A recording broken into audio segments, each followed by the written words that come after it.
Hello বন্ধুরা, তোমাদের সবাইকে মোটি কিচেনে স্বাগত জানাই। আজকে রেসিপি হলো কেক তৈরি। কি করে আমি কেকটি বানিয়েছি দেখো তোমরা। চকলেট বিস্কুট নিয়েছি 8টা, আর আমি বানাচ্ছি চকলেট বিস্কুট নিয়েছি ব্ল্যাক ওয়ান্ডার দিয়ে বানাচ্ছি। তোমরা যে কোনো চকলেট বিস্কুট দিয়ে বানাতে পারো। আর লাগছে গুঁড়ো দুধের প্যাকেট। দেখো কি করে বানাচ্ছি। একটু গরম জলে আমি দুধটাকে গুলিয়ে নিয়েছি ভালো করে। তারপর গোলানো হয়ে গেলে গুঁড়ো দুধটা,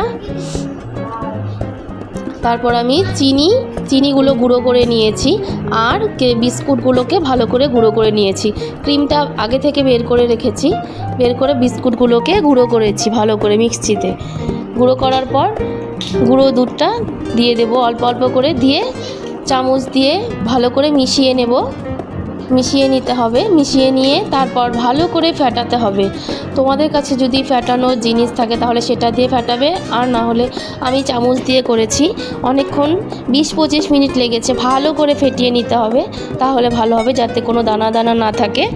দেখো অনেকক্ষণ ফেটাতে হবে, তাহলে কেকটা ভালোভাবে হবে, ফুলবে।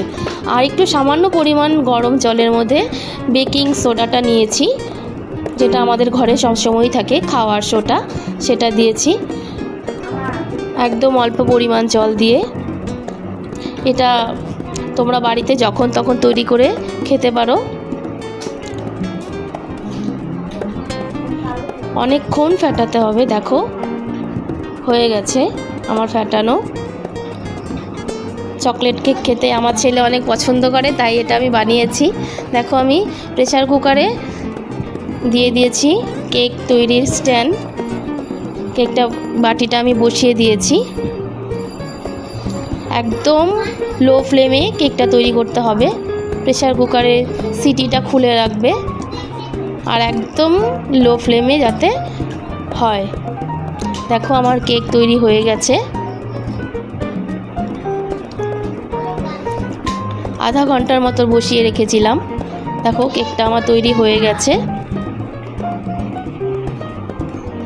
এটা তোমরা বাড়িতে যখন তখন তৈরি করে খেতে পারো। ভালো লাগলে লাইক